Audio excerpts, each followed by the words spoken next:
Bueno, gracias. ¿Se oye entonces? Y estamos Sí, compartiendo la pantalla también de la proyección. Bueno, no. Bueno, mientras eso sucede, eh, quiero comenzar agradeciendo a los organizadores, a los presentes, esta oportunidad de contarles. Cuando a mí me convocaron, en realidad la cuestión era plantear algunos aprendizajes definidos en función de lo que de alguna manera se propone como esta nueva normativa. Por eso las diapositivas que agregué tienen que ver simplemente para que de alguna manera sepamos que la experiencia que tengo surge en el contexto de esta situación del área metropolitana Santa Fe Paraná. Por eso es que voy a plantear muy brevemente algunas cuestiones de la situación particular. Y también quiero decirles que en muchas de las cuestiones me sentí muy identificada con lo que planteaba desde Posadas, Valeria Jacquemin, en cuanto de alguna manera a ciertas problemáticas, ciertos avances, pero también ciertos estancamientos que habitualmente tenemos en estas circunstancias. Por eso me interesaba contarles que allí en la presentación yo pongo entre signos de pregunta lo de área metropolitana, bueno, por dos cuestiones.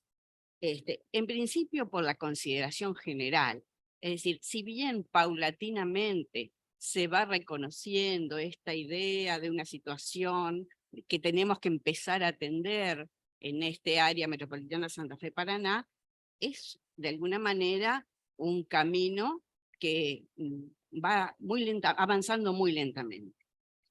Y en segundo lugar, por la utilización del término. Yo siempre me pregunto, bueno, cuando digo yo, hay un grupo de investigadores de alguna manera que siempre hemos trabajado este tipo de temas, si podemos hablar en todos los casos del concepto metropolitano, cuando se dan estas situaciones de interjurisdiccional y de unas situaciones comunes que vamos a seguir viendo. Bueno, les cuento un poco, digamos, lo que sería la caracterización del territorio. Digamos, estamos en presencia de dos ciudades centrales y, digamos, un hinterland de pequeñas localidades que juntas, de alguna manera, todo este territorio, podemos contar unas 50 localidades, que estas dos ciudades centrales están vinculadas por un valle fluvial de una dinámica y una riqueza de biodiversidad muy importante, y que bueno, digamos, este es de alguna manera el territorio en la cual se dan estas situaciones que voy a contarles un poco. ¿En qué se funda esta existencia de la condición metropolitana? Bueno, en principio se funda en que, digamos, hay problemáticas que no van a poder ser solucionadas si no son abordadas en forma conjunta. ¿Qué problemáticas? Bueno, sobre todo la problemática de la conectividad, es decir, la conectividad vial, obviamente una posibilidad de conectividad ferroviaria, los equipamientos compartidos, y a mí me parece que como una cuestión un poco soslayada en los últimos años es la cuestión de un puerto. Es decir, estamos hablando de una situación particular en la cual, como en la imagen anterior se expresaba, estas dos ciudades están en la encrucijada de de alguna manera, una conexión norte-sur a través de la hidrovía y una conexión este-oeste que vincula, sin lugar a dudas, una situación interoceánica. Sin embargo, en esta, de alguna manera, situación, la cuestión del puerto metropolitano parece no estar resuelta. Me parece como una cuestión particular. En cuanto a lo que es la magnitud, bueno, ya a partir del censo 2010, este territorio, digamos que mostrábamos en la imagen anterior, ya presentaba, había sobrepasado el 1.000.000 de habitantes, y esto no es una cuestión menor. Bueno, y en tercer lugar, hay algunos antecedentes, bueno, perdón, hay una dinámica permanente, tanto en términos funcionales como en términos administrativos, entre las dos ciudades. En esto, de alguna manera, se estaría fundando esta existencia de la condición metropolitana, pero vuelvo a poner metropolitana, de algún modo, entre comillas. Actores y gestiones. Bueno, de aquí no puedo leer, pero se los voy a contar. Estos colores que yo puse en cada caso tienen que ver con la presencia en cada una de esas situaciones gracias, que las sinteticé y las hice muy breves. De alguna manera la participación de actores en cada una de las situaciones. Fíjense que lo que está en rojo, por ejemplo, son acciones que tienen que ver con las provincias, con ambas provincias, la provincia de Entre Ríos y la provincia de Santa Fe. Desde los años 60, sin lugar a dudas, que la gestión más importante en términos de lo que es este vínculo tenía que ver con las instancias previas y la concreción del túnel subfluvial. Hay una instancia posterior y muy reciente que también va a tener que ver con una situación de conectividad y es la de la nueva conexión vial Paraná-Santa Fe.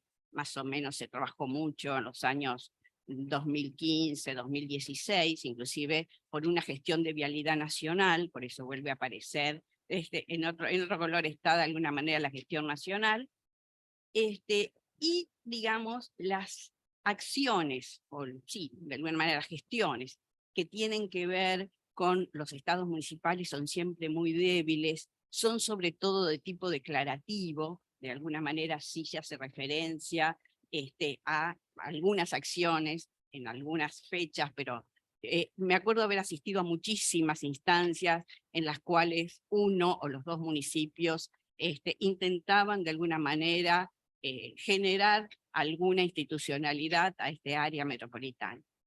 Y lo que aparece en rojo, y que después lo voy a retomar, es la participación de lo que habitualmente llamamos las fuerzas vivas de la ciudad. Hay muy poquito rojo allí. El primer rojo, que es el de arriba, es muy interesante porque tiene que ver con el túnel subfluvial, es decir, da la impresión que el túnel subfluvial siempre estuvo acompañado de alguna manera por este apoyo de las fuerzas vivas de la ciudad. Sin embargo, prácticamente esa situación cada vez se fue debilitando. Hay algunas acciones que tienen que ver con el turismo, en algunas gestiones, esas cuestiones de alguna manera se dieron en forma más sostenida. Por eso dije, en este ámbito hay actores y hay gestiones que tienen que ver, como decía yo, con las provincias, con la nación, con los municipios, con entes interprovinciales, como por ejemplo el ente del túnel subfluvial. Es decir, el ente del túnel subfluvial no es una cuestión menor, es un antecedente muy importante de una gestión interprovincial que se viene manteniendo en todos estos años. Bueno, para seguir de alguna manera ubicándonos, no tiene otra función. Yo puedo llegar a decir que desde los años 80 prácticamente con la democracia, cada plan municipal de cada una de las localidades siempre ha tenido un capítulo dedicado a definir las directrices metropolitanas. Es decir, siempre ha aparecido esto como una constante, como un recordatorio de alguna manera de que, digamos, existe otra localidad frente a Santa Fe, existe otra localidad frente a Paraná, con la cual tenemos un montón de cuestiones en común, de cuestiones coincidentes, de cuestiones que de alguna manera tenemos que abordar y solucionar. Pero no han avanzado mucho más de esas instancias declaratorias. En las áreas de planificación provincial también, siempre la cuestión está presente. Y también los planes estratégicos de ambas provincias reconocen esta situación de metropolización.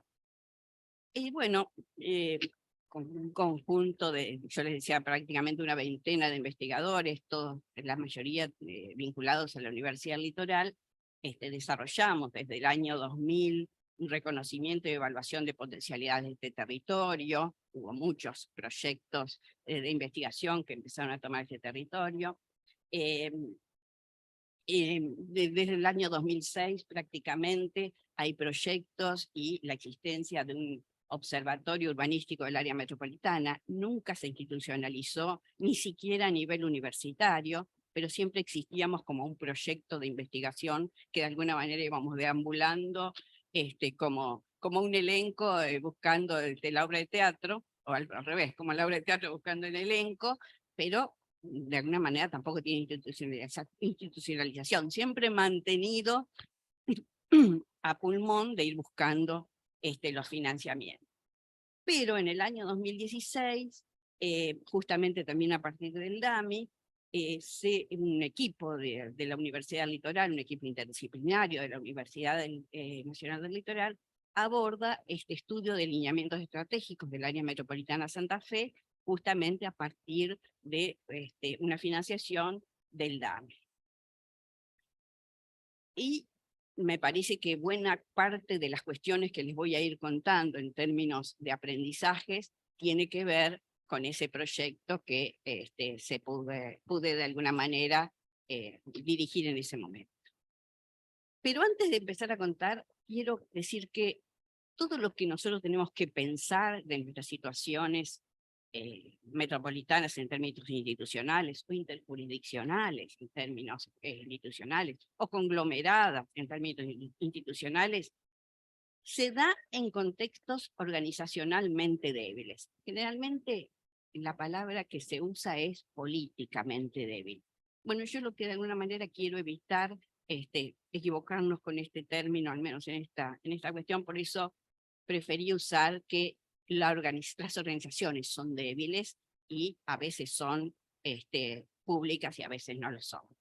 Bueno, porque a veces es dudosa la capacidad del sistema político de dar respuesta, porque son lentas nuestras decisiones institucionales y porque, por otro lado, el mercado va muchísimo más rápido que nosotros. Empiezo a plantear algunas cuestiones que me parece que salen de esta experiencia. De la experiencia, de alguna manera, de los lineamientos estratégicos que fue el proyecto que se hizo con el financiamiento DAMI. A mí me parece que cualquier normativa tiene que integrarse en un cuerpo multidimensional y multinivel y definir entes de aplicación en cada escala del sistema con capacidad para desarrollar su tarea. Y ahí yo ponía un ejemplo que trabajábamos cuando hablábamos de la ley de parques agrarios. Empezamos a ver experiencias, sobre todo experiencias europeas, y veíamos que esas experiencias tenían por lo menos una década de antecedentes de sedimento en términos normativos. Y entonces, justamente, la ley de la ley de parques agrarios tenía como dos vertientes. Una que tenía que ver con el ordenamiento metropolitano regional y otra que tenía que ver con, digamos, lo vinculado al sector agrícola. Y entonces, de alguna manera, estos instrumentos de planificación permitían desarrollar el propio plan de gestión de cada área metropolitana, que a su vez, digamos, si bien era impulsado por iniciativas movilizadas por los mismos interesados, luego eran llevadas adelante y lideradas por los gobiernos locales, a través, obviamente, de políticas públicas, y que no solamente se aplicaban, sino que se gestionaban esos instrumentos como un abanico de herramientas para la promoción y el desarrollo, y derivaban en otro tipo de cuestiones también aplicables, como lo que tenía que ver con la organización de recorridos turísticos, lo que de alguna manera tenía que ver con los comercios de cercanía. Es decir, esto que en principio lo estamos viendo como una ley de parques agrarios, en realidad yo me daba cuenta, y de alguna manera también lo sentí con la ley de áreas metropolitanas de la provincia de Santa Fe, lo sentí como que no estaba inscripto en un marco normativo, llamémosle integral o más amplio. La segunda cuestión. Debe contemplar situaciones de aglomeraciones e interacciones funcionales e interjurisdiccionales no tradicionales, con su configuración y en sus modos de comunicación. Y ahora vuelvo a lo que decía cuando yo ponía entre signos de pregunta lo de área metropolitana. ¿Podemos considerar bajo este mismo concepto lo que es la conurbación de localidades del río Uruguay en Entre Ríos, que además están complicadas por, digamos, situaciones en espejo en la República Oriental del Uruguay? Existe la microrregión Tierra de Palmares, que son pequeñas localidades, San José, Ubinarray, no sé cuánto, en la provincia de Entre Ríos. Podemos hablar, ellos creo que se llaman mancomunidad, pero podemos hablar también en ese caso de un concepto ¿no sería también esto un caso que debería estar incluido en esta ley que llamamos solamente de áreas metropolitanas? Y bueno, y puedo plantear cómo las situaciones particulares como la que vivimos en el caso Paraná Santa Fe de interprovincialidad, así como lo que contaba Valeria, también en nuestro caso el GAMI solamente de alguna manera planteó la contratación a partir de su vínculo con la provincia de Santa Fe. Entonces, ese área metropolitana Santa Fe-Paraná quedó reducido al estudio de lineamientos metropolitanos del área de Gran Santa Fe. Es decir, y voy más allá. Fue muy difícil instalar en ese medio y con estos gestores, que eran los intendentes de todas las localidades del área de Santa Fe, esta cuestión de que no se podía obviar el vínculo con Paraná. Bueno, justamente, ¿qué es lo que planteaban? No, estos recursos son para nosotros. Entonces, tenemos que de alguna manera utilizarlos en desarrollar nuestra área. Es decir, no es una cuestión mezquina, es una cuestión en la cual tienen que verse estas particularidades. Y digo más, que me parece que después va a aparecer, pero lo digo. Cuando yo estaba haciendo mi tesis de doctorado, que obviamente era sobre este tema, me acuerdo haber hecho varias entrevistas, me acuerdo que hice entrevista a Mirta Levin, al doctor Floriani, y cuando yo les preguntaba, porque mi tesis lo requería, definir un modelo de institucionalización del área metropolitana Santa Fe-Paraná, y bueno, todo un poco me decían, no habría que pensar en estas situaciones de contextos organizacionalmente débiles, no habría que pensar en que cada una de las dos áreas metropolitanas de Santa Fe y Paraná se organicen y esos, de alguna manera, entes de coordinación sean los que después se vinculen. Bueno, esta de alguna manera es de una forma de plantear esta cuestión que son diferenciadas en escala, son diferenciadas en situación. Entonces me parece que la ley tendría de alguna manera que pensar en, no solamente desde el nombre, que me parece que el nombre debería ser más inclusivo, debería pensarse en estas situaciones particulares. Otro aprendizaje. Debe contemplar e incorporar mecanismos de gestión mixtos que incluyan al sector privado, no solo como un invitado a un desayuno de trabajo, que es lo que habitualmente pasa. Es decir, yo a veces, sin conocer demasiado el tema, sé que a veces los entes mixtos de turismo tienen problemas para constituirse por lo que significan las cuestiones de representatividad y las cuestiones de disponibilidad económica cuando de alguna manera se integra un ente mixto. Pero evidentemente que el sector privado es de alguna manera un partícipe, llamémosle necesario. Y fíjense que en la Ley de Áreas Metropolitanas de la provincia de Santa Fe, en el artículo 19, define primero el Consejo de Gestión, el Directorio, el Consejo de Fiscalización y por último, el Consejo Técnico Consultivo. Y dice, bueno, qué función va a tener y cómo va a estar integrado. Y dice que dicho organismo se integra con especialistas vinculados a universidades y grupos de investigación públicos y privados, con reconocida trayectoria, como también con representantes de instituciones del sector privado, de la sociedad civil o de organismos públicos con actuación en el área. Esta es, de alguna manera, la única participación que la ley le da, y que me parece que es muy difícil, o al menos durante el periodo en que estuve trabajando, fue muy difícil de concretar, salvo en los desayunos de trabajo, con el sector privado y la sociedad civil. Y fueron muy importantes esos desayunos de trabajo, me estoy acordando algo. Me acuerdo en una situación en la cual invitamos a la Cámara Inmobiliaria, es importante que diga que es la Cámara Inmobiliaria por lo que voy a contar, que nos planteaba una cuestión no menor. Nos planteó la problemática que significaba que en la autopista Rosario-Santa Fe, en un tramo, no había accesos, no había bajadas de la autopista al territorio. Entonces, ¿qué es lo que ellos nos planteaban? Bueno, nos planteaban que digamos, parte de la producción o parte del tráfico, de la movilidad que se daba desde los San Jerónimos, que es un área productiva muy importante del área metropolitana de Santa Fe, significaba que no podían subir inmediatamente a la autopista. Obviamente que lo estaba planteando la Cámara Inmobiliaria y también lo estaba viendo desde el punto de vista de la urbanización de esos territorios. Pero era una cuestión que a nosotros, sin lugar a dudas, se nos había pasado. O sea, tenían tal vez otro motivo para plantearlo, pero significaba un aporte que realmente fue muy importante.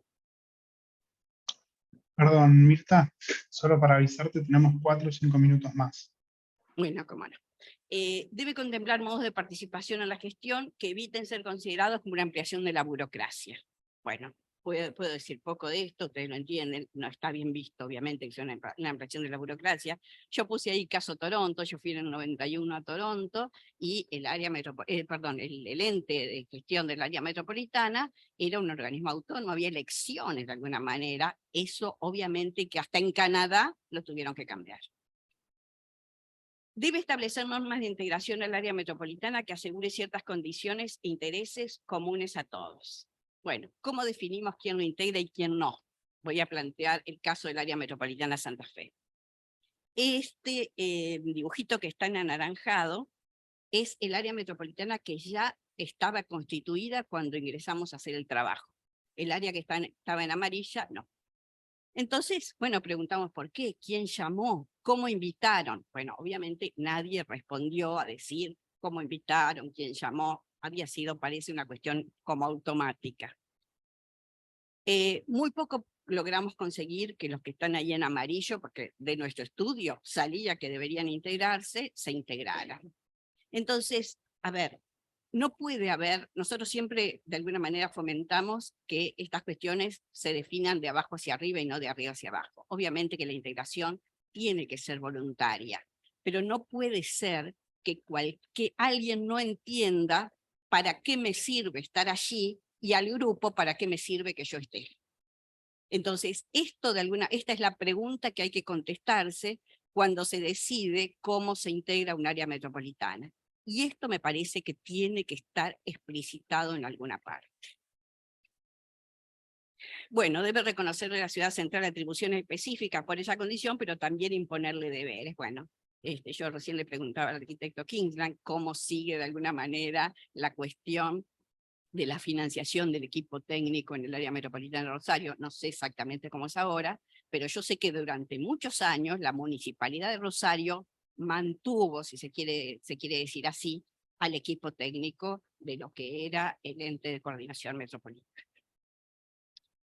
Bueno, ya voy terminando, así que no se hagan problemas. El gobierno provincial debe ayudar a que se entienda el valor de la estrategia común y no ser un competidor. Bueno, es difícil de alguna manera de plantear esto por lo que significan las cuotas de poder de cada uno.